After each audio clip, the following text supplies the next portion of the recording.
Salut à toi, futur entrepreneur international. Tu es peut-être prêt ou tu es prête à exporter tes produits, mais tu ne sais pas comment trouver des acheteurs fiables, des acheteurs motivés.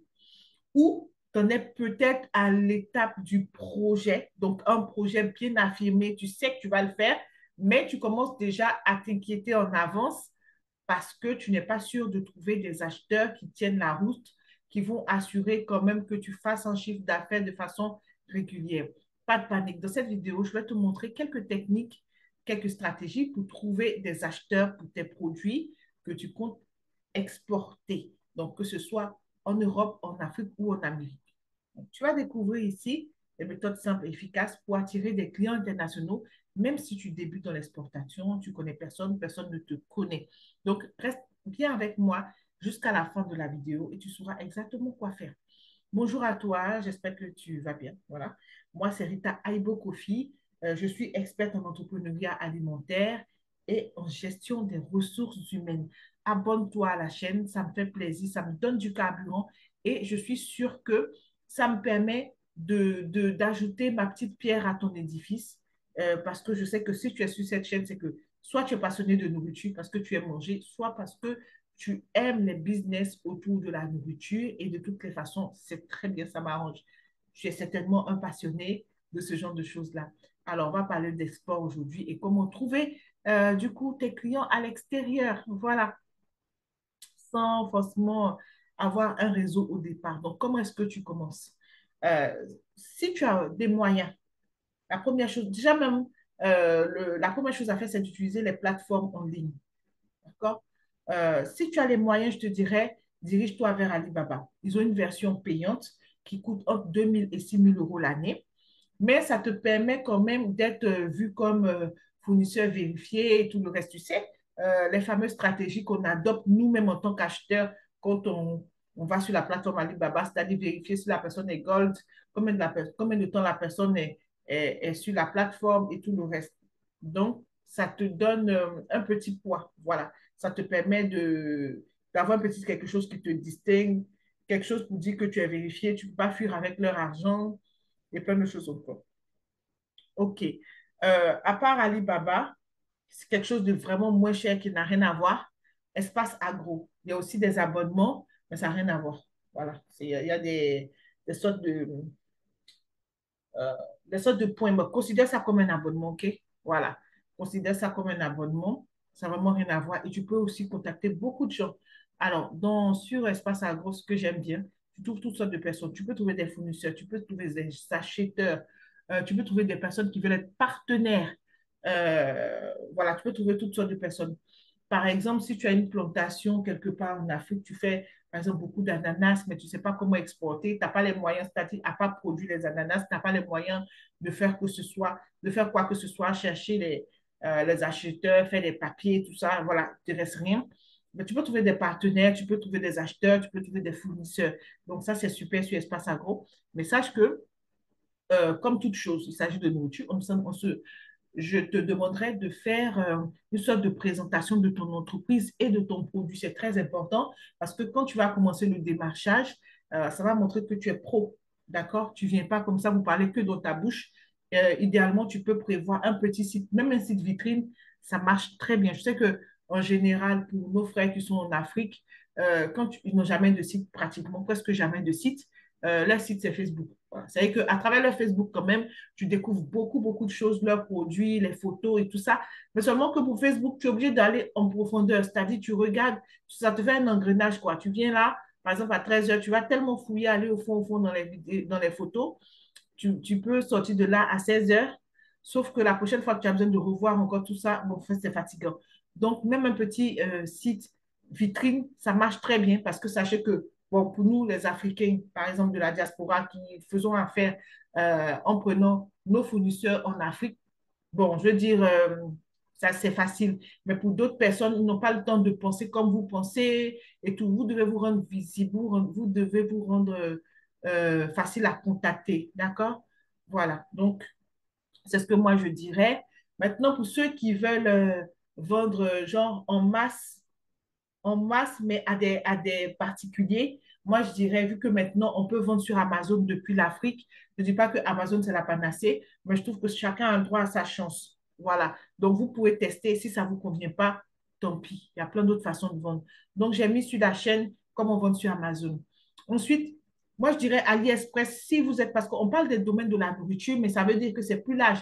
Il y a aussi ceux qui sont spécialisés dans les ustensiles de cuisine, c'est-à-dire par exemple le caillou qu'on prend pour écraser les choses à l'africaine, le petit pilon, le petit pilon, le mortier, d'autres choses encore de présentation qui font très africain. Bon, ça peut décorer une table et tout ça, tout ce qui concerne les ustensiles, que ce soit de cuisine ou de service, tu peux, moi je pense, très bien vendre ça sur AliExpress.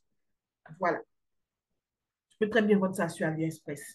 Euh, Sur AliExpress, je n'ai pas vérifié les prix, mais il me semble que ça peut être de l'ordre de 2 000 euros, entre 1 000 et 2 000 euros, je ne me rappelle plus, mais je peux toujours te dire ça, te confirmer ça pour être vendeur et être bien vu. Sinon, il y a la version, pour AliExpress, il y a la version gratuite, c'est-à-dire être vendeur qui ne paye rien à personne, mais je ne sais pas si tu as vraiment fait du chiffre, sauf si, bien entendu, maintenant, il y a les réseaux sociaux. Donc, si tu travailles très bien sur tes réseaux sociaux, que ce soit YouTube, Instagram, Patati, vraiment tout ce qu'il y a, si tu communiques sur ton lien, ta boutique AliExpress, à tous les coups pour toi va sortir. Ça veut dire que tu vas faire des ventes. Voilà. Donc, ça, je ne suis pas sûre que ce soit obligatoire de prendre l'abonnement. Voilà. Mais après, je vais bien vérifier et je te dirai. OK? Donc, moi, je pense que ces sites-là sont vraiment top. Voilà. Espace agro, tu vas trouver de tout. Donc, sois aussi alerte. Voilà. Parce que tu peux trouver des arnaqueurs comme partout. Tu ne trouveras pas d'arnaqueurs sur AliExpress. Et sur Alibaba, vu que c'est vérifié, tout le monde est vérifié, ça sera très difficile de tomber sur des arnaqueurs ou quelque chose comme ça. Puisque quand ton client te paye, il y a la partie où Alibaba attrape l'argent. Tu vois? Donc, ce n'est pas comme si tu livres à des personnes qui n'ont pas encore payé. D'accord? Tu demandes toujours que les paiements soient faits via Alibaba et non pas sur PayPal et d'autres moyens. Tu restes sur la plateforme, donc tu es sûr, tu ne vas pas te faire arnaquer. C'est bon? OK. Donc, voilà, des plateformes en ligne sont des plateformes qui vont te permettre de vraiment vendre. Voilà, de rechercher des acheteurs, de les trouver, de discuter directement avec eux, de connaître les préférences. Des fois, même si tu ne fais pas de vente, en fonction de ce que les gens vont te demander, tu vas pouvoir, comment j'ai dit ça? Tu vas pouvoir affiner. Voilà, tu vas pouvoir affiner. Par exemple, en ce qui concerne l'épicerie, avant, moi, j'arrivais à vendre la viande d'agouti. Bon, je ne prends plus ce genre de risque, mais j'arrivais à vendre la viande d'agouti. J'ai déjà trouvé plusieurs fois des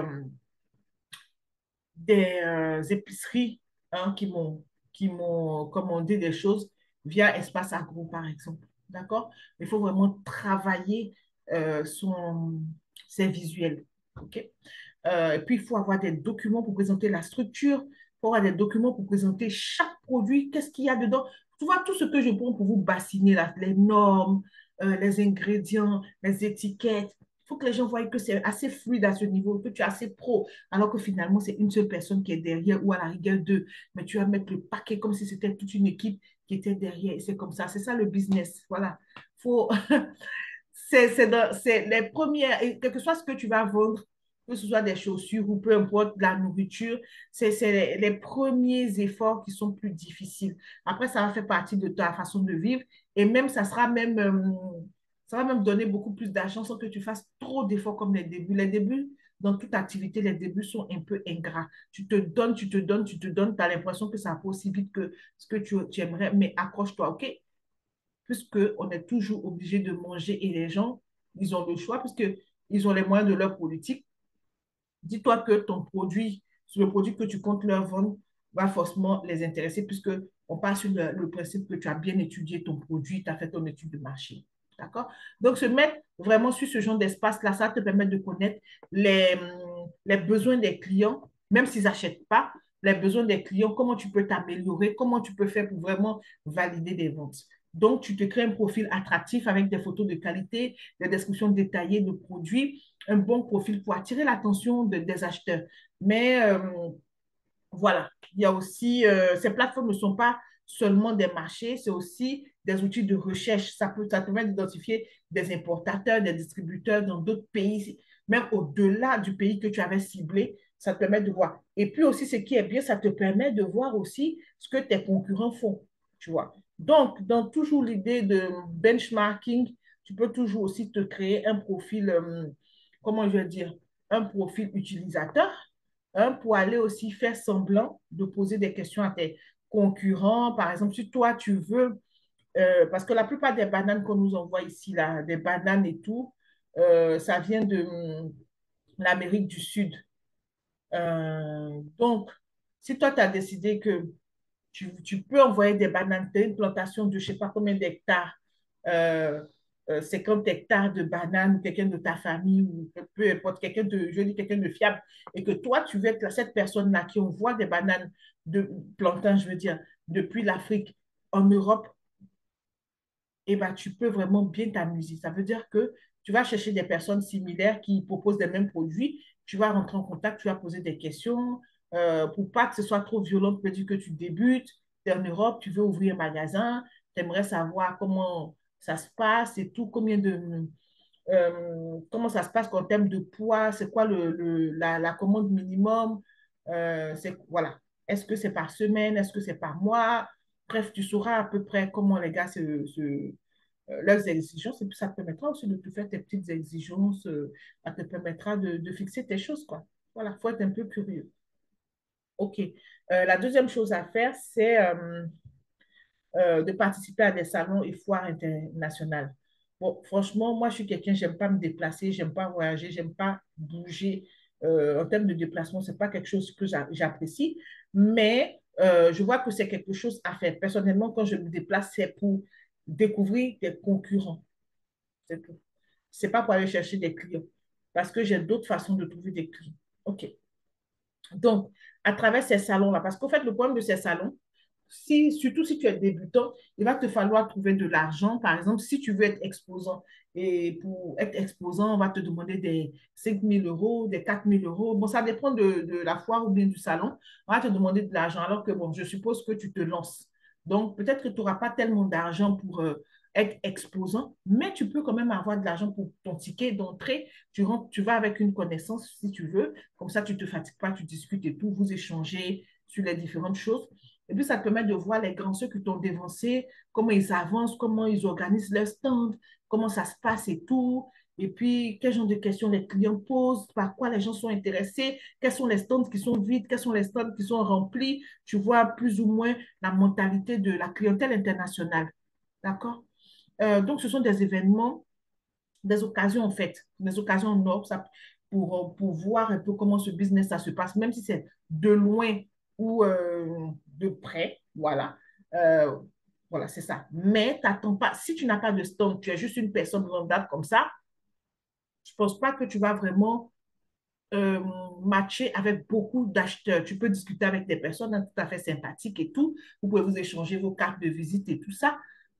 Mais on n'aura pas beaucoup. Parce que si tu es vendeur et que tu n'as pas de stand, je dis pour les clients classiques et basiques, surtout dans ce domaine-là où l'argent circule assez, si tu es vraiment quelqu'un qui propose un produit, tu dois avoir les moyens d'exposer. Alors que toi et moi, on sait que ce n'est pas forcément vrai. Tu peux débuter. Ça peut être aussi que tu as il y a plein de choses qui peuvent arriver qui font que tu n'es pas dans les moyens de pouvoir prendre une place en tant qu'exposant. D'accord? Donc, vas-y. En tout cas, tu as tout à. C'est plus. C'est quand même bien d'y aller, même en tant que participant, que de ne pas du tout y aller. OK? Donc, que ce soit dans les salons spécialisés en alimentaire, en exportation ou même dans les produits exotiques, tu vas pouvoir trouver de bonnes choses, rencontrer des personnes sérieuses. Ça peut être aussi dans les exposants, tu peux trouver des fournisseurs. N'oublie pas ça. Tu peux trouver des fournisseurs, tu peux trouver des partenaires. Tu peux trouver des personnes qui vont vouloir te tester comme fournisseur éventuellement. On ne sait jamais. OK? Voilà, il y a des distributeurs là-bas, il y a des grossistes, il y a vraiment toutes sortes de qualités de partenaires. Donc, n'hésite pas. OK? Tu te boostes, même si tu es comme moi, que tu es assez casanière ou assez casanier, que tu n'aimes pas te savoir faire les longues distances, c'est le genre d'événement pour lesquels il faut vraiment se forcer. OK. Donc, la petite astuce ici, c'est qu'avant de partir, prépare bien ton pitch de vente. Il faut que tu aies des échantillons éventuellement, même si c'est vrai que tu n'as pas payé une place pour être exposant. Voilà. Mais il faut que tu sois prêt. OK? Mhm. Donc, des échantillons où tu présentes ton produit. Rassure-toi d'avoir quelques documents à côté pour prouver la qualité, la conformité de tes produits. Je t'ai dit, faisons tout. C'est-à-dire que même si ça chauffe, si tu as une unité de transformation, une unité de production, que ce soit en France ou ailleurs, essaie de faire certifier ton endroit comme HACCP et toi-même, tu fais la formation hygiène et sécurité alimentaire. C'est déjà le niveau minimum et c'est très bien, tu vas commencer à faire de l'argent. Surtout si tu veux travailler avec les Occidentaux, parce que encore entre nous, Africains, bon, il y a des choses qui passent, parce qu'on connaît nos produits, il y a plein de choses. Mais si tu veux vendre à des personnes, ce n'est pas seulement parce que ce sont des Occidentaux, ils ne connaissent peut-être pas le produit que tu es en train de vouloir proposer. Donc, si tu n'as pas un minimum euh, de gage qui leur prouve que tu es quelqu'un de sérieux, c'est une entreprise propre et tout ça, c'est un peu compliqué. OK? La troisième stratégie, c'est vraiment le réseautage, la collaboration avec des importateurs. Il existe des réseaux, voilà, c'est une autre façon clé aussi pour trouver des acheteurs. Donc, en tant qu'exportateur, tu vas constamment étendre ton réseau, collaborer avec des importateurs, avec d'autres importateurs. Hein, voilà, n'hésite pas à contacter des gens, discuter avec des gens, voilà, des distributeurs, des agents commerciaux. Il faut que comment je vais te dire ça? Il faut que tu forces un peu, il faut que tu sortes de ta nature normale. Si tu es quelqu'un de timide, il faut que tu sortes de ta nature normale. Si tu es quelqu'un d'excité de nature, il faut que tu diminues. Tu vois? Il faut que tu sois dans la mesure pour approcher les personnes. Voilà. Par exemple, tu vas voir quelqu'un qui est grossiste qui envoie des bobolos. Voilà, ça m'a l'air d'être camerounais, je crois. Tu peux te mettre aussi en contact avec la personne pour pouvoir livrer aussi à ses clients de la checker, puisque bon, voilà, c'est pas maintenant qu'ils vont apprendre à faire la checker ou je sais pas quoi. Voilà, vous pouvez faire un échange de bons procédés. Toi aussi, les clients que tu as déjà, tu proposes aussi les produits de ton partenaire. En fait, ça, c'est un truc qui marche sur la confiance et sur aussi des gages. Je dis que chacun va devoir, vraiment, en tout cas, tu peux te trouver des partenaires et c'est un réseau qui peut commencer par toi et puis où tu vas mettre beaucoup de personnes. Ça peut être des personnes que tu entretiens via WhatsApp, via une autre plateforme. Mais il faut savoir que sur WhatsApp, chacun a la possibilité aussi de noter le numéro des autres. Donc, une personne mal intentionnée, pendant que toi, tu te casses la tête à trouver des importateurs ou des agents commerciaux ou des distributeurs, peu importe, en fonction de qui tu veux mettre dans ton groupe, pour faire que les personnes peuvent tout ramasser les numéros et puis les contacter et faire son propre groupe. Donc, fais attention à la plateforme où tu veux les mettre. Peut-être aussi que tu veux juste noter les numéros dans ton cahier et puis les contacter comme ça pour organiser des choses, des événements physiques, ce genre de choses-là. C'est possible aussi. Voilà. OK. Donc, l'astuce que je te donnerai ici, c'est de ne vraiment pas hésiter à proposer des partenariats, à échanger des contacts et puis à rejoindre une communauté de professionnels. Si cette communauté de professionnels, peut-être comme tu es un peu débutant, les gens ne veulent pas trop te mettre dans leur réseau et tout, ce n'est absolument pas grave. Tu peux te créer ton réseau. OK? C'est toi qui décides. Si tu cherches plutôt des distributeurs, imaginons que tu es en Afrique, tu te cherches des distributeurs ici, ou bien tu te cherches des intermédiaires ici, parce qu'il y a des personnes qui sont en Afrique et qui veulent directement vendre ici, du genre comme s'ils habitaient là. C'est compliqué. Je pense qu'on a deux boulots différents. Vous pouvez vous produire parce que avoir des locaux, c'est moins cher, mettre aux normes, c'est facile et tout. Payer des salariés, c'est facile. Et nous, au fait, vu que c'est un peu compliqué de notre côté, nous, on peut être ceux-là qui, euh, qui, rachètent, qui rachètent ce que vous produisez. Ça peut être à notre marque comme ça peut être à votre marque. Mais il faut que ce travail-là soit fait, tu vois, avec une très bonne organisation. Chacun de nous va s'en sortir. Mais il est un peu difficile, c'est vrai, d'être carrément en Afrique et de vendre ici comme des petits pains. Ça veut dire qu'il y a une partie de votre travail qui s'arrête quand même au port.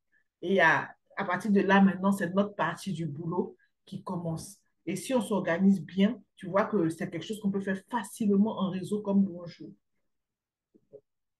Mais je ne dis pas que quelqu'un qui est en Afrique ne peut pas vendre ici. Et concernant le CIAL, même, il me semble que l'État de Côte d'Ivoire paye la place des exportateurs ivoiriens. Voilà, donc ils viennent et tout. Mais il leur manque des techniques, des stratégies et il y a des réalités aussi. Peut-être qu'il faut qu'on leur explique. D'ailleurs, je ferai une conférence certainement en ligne où je j'irai à Abidjan. Je vais organiser quelque chose pour eux, pour leur expliquer un peu où ça bloque, comment ils peuvent améliorer. Parce que quand tu ne vis pas quelque part, tu ne connais pas les mentalités. On peut même payer ta place 1000 fois en tant qu'exposant, savoir quoi dire, savoir comment penser, savoir comment orienter ses arguments de vente et qui cibler, c'est important. Parce que qu'est-ce qu'ils font? Quand ils viennent ici pour exposer, nos frères d'Afrique, qui sont producteurs vivant en Afrique, ils cherchent les Occidentaux quand ils vont dans les salons. Alors, bon, je ne vais pas rentrer dans le détail. Alors, la quatrième chose, voilà, c'était d'utiliser les réseaux sociaux pour attirer des acheteurs. Donc, les réseaux sociaux, aujourd'hui, c'est vraiment un excellent moyen de trouver des acheteurs. Donc, en fonction du réseau sur lequel tu es à l'aise, Instagram, Facebook, LinkedIn. Moi, avant, j'étais plus à l'aise sur Facebook. Mais maintenant, je ne sais plus trop quoi penser parce que je m'étais éloignée un peu des réseaux sociaux. Je ne sais plus trop quoi penser. YouTube, j'ai repris YouTube. Je crois que je vais repartir sur Facebook aussi. Instagram, bon, j'ai un Instagram, je ne fais rien avec. Ce n'est pas normal. Il faut que je m'améliore. Euh, TikTok, bon, TikTok et LinkedIn, là, ça sera pour après. Je fais à la façon des bébés. Je ne peux pas être en train de pousser les dents. En même temps, je fais les quatre pattes. En même temps, je marche. C'est compliqué. Donc, les réseaux sociaux, moi, je te conseille de choisir deux. Si tu as la possibilité de faire trois, si tu as de l'aide, gloire à Dieu. Si tu es seul, tu peux prendre deux réseaux sociaux que tu vas animer proprement.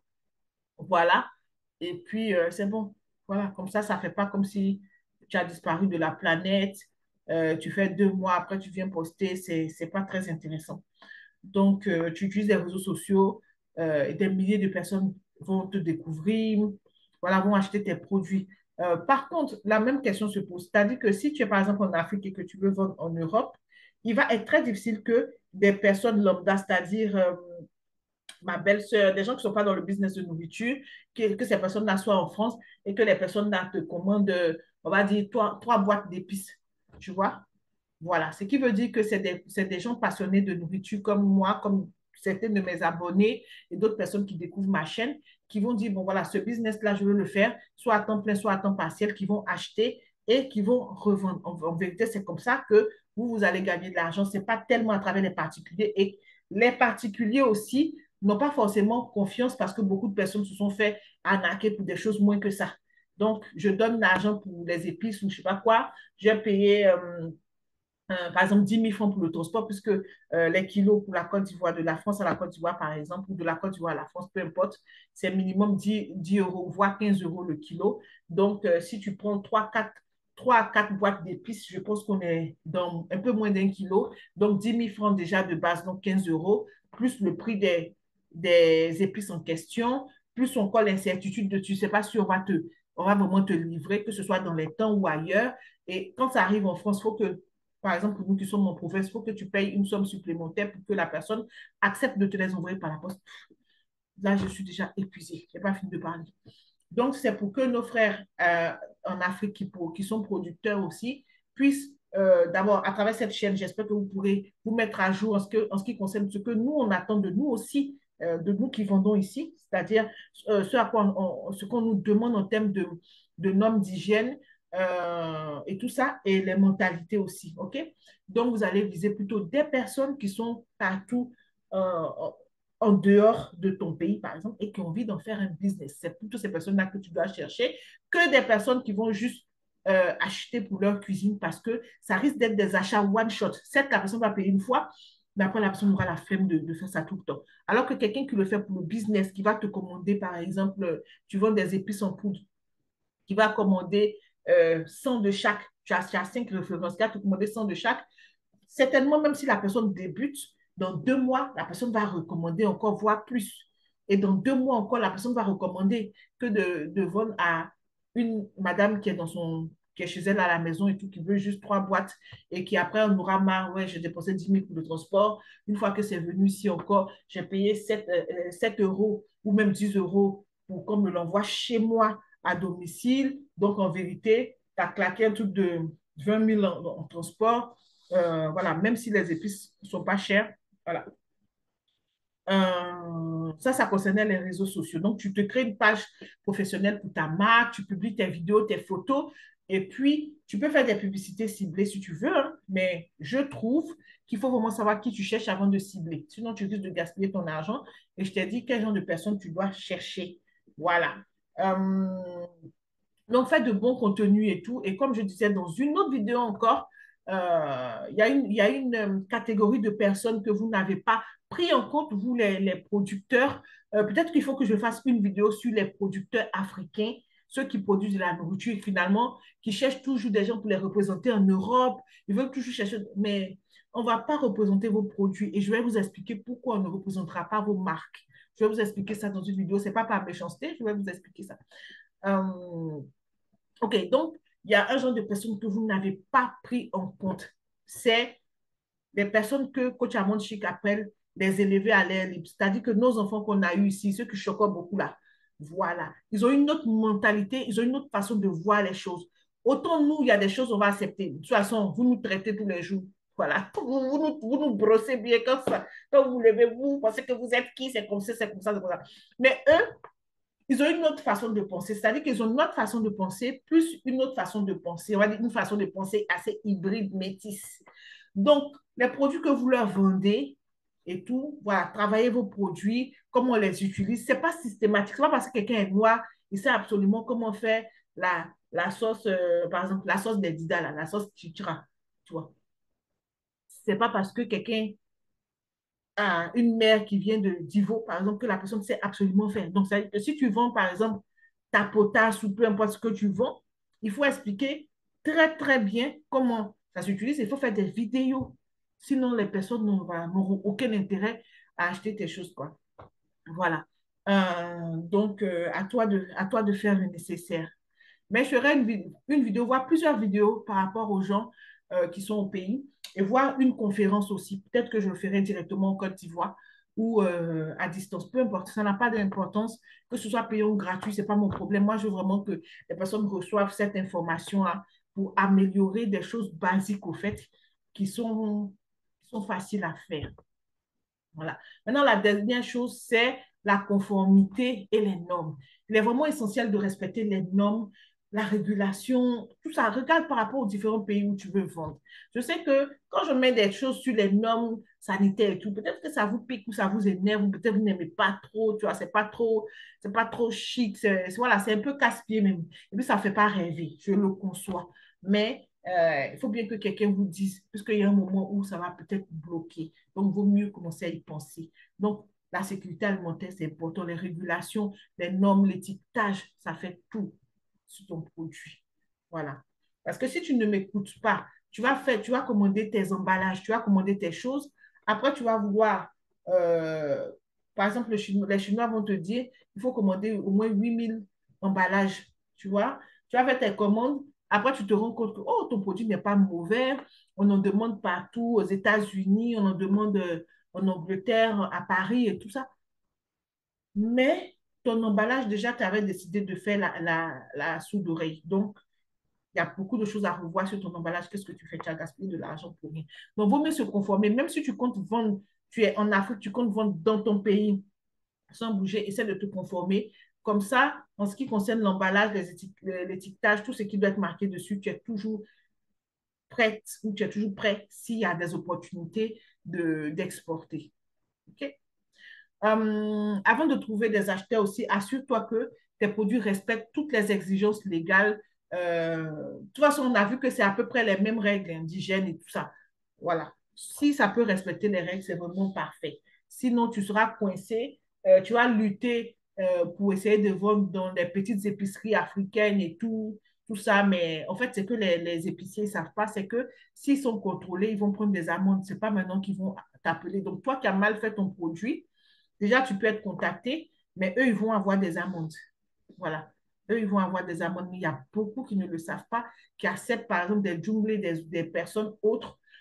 Donc, des bonbons en poudre attachés dans des sachets anonymes, il n'y a pas d'indication dessus. Alors que normalement, c'est, en fait, les inspecteurs peuvent demander l'origine de ce produit. Donc, ils n'auront pas l'origine parce qu'ils ont accepté de revendre le produit de quelqu'un. Et puis, si c'est un des grands fournisseurs agréés, on va dire certifiés qui ont donné, normalement, il y a la facture, il y a tout ce qui reste. On peut aller en profondeur pour vérifier si le truc c'est bon pour la consommation humaine et tout ça. Donc, pour ceux qui ne savent pas, les épiciers qui ne savent pas, ils acceptent vos produits sans se protéger, mais vous ne leur faites pas du bien, vous ne vous faites pas du bien aussi. Voilà. Donc, renseignez-vous sur les certifications nécessaires. J'ai tellement parlé de certifications sur cette chaîne. Si vous êtes d'accord, je vais continuer d'en parler, mais j'ai un peu peur de vous embêter. Euh, en tout cas, si vous êtes d'accord, je vais en parler. Sinon, bah, je ne suis pas obligée d'en parler, hein. Voilà. De toute façon, j'en parle dans mes accompagnements privés. Donc, si vous ne voulez pas, voilà. Mais c'est vraiment important. Donc, si tu fais, en ce qui concerne tes locaux, ils sont validés HACCP, c'est bien. Toi-même, en tant que personne, tu as le certificat hygiène et sécurité alimentaire, c'est super. Et si un de ces jours, par la grâce de Dieu, tu passes à l'ISO 22 000, alors là, tu as atteint le nirvana, quoi. Là, c'est vraiment, tu peux vendre tes produits au supermarché et tout ça, juste après une petite demande aux autorités. Ça s'appelle la demande de mise sur le marché. Donc là, tu es la reine du pétrole, tu es le roi du pétrole. OK. Donc voilà un peu. Je comptais faire une petite vidéo, mais là, je suis sûre que j'ai dépassé les 15 minutes.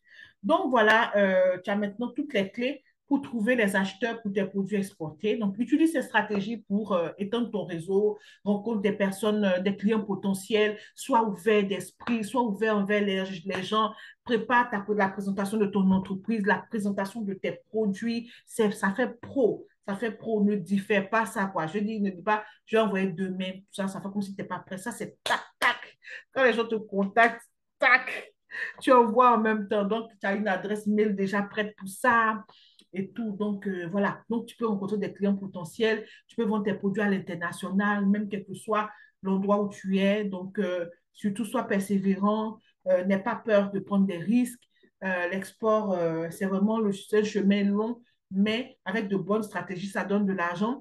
Et je signe, je persiste et je signe l'exportation de produits alimentaires. C'est le meilleur business pour quiconque est salarié et passionné par les trucs de la nourriture. Ça veut dire que si aujourd'hui, toi, ton objectif, c'est par exemple de faire de la restauration, mais tu vois par rapport à ton temps, parce que tu es salarié, tu vois par rapport à ton temps qu'aujourd'hui, là, à l'état actuel, tu vas te lancer dans la restauration parce que tes enfants sont petits, tu es en train de payer ta maison, je ne sais pas quoi, tu as peur de démissionner, bref, quels que soient les réseaux, mais tu veux quand même mettre un pied après l'autre, rentrer dans le domaine. Moi, je te conseille à 1000% l'export de produits alimentaires. Voilà ce que moi, je pouvais te dire. Donc, c'était moi. Abonnez-vous, les amis, abonnez-vous, OK? Voilà, abonnez-vous, activez la cloche de notification. Je vous fais de gros bisous et on se retrouve la prochaine fois.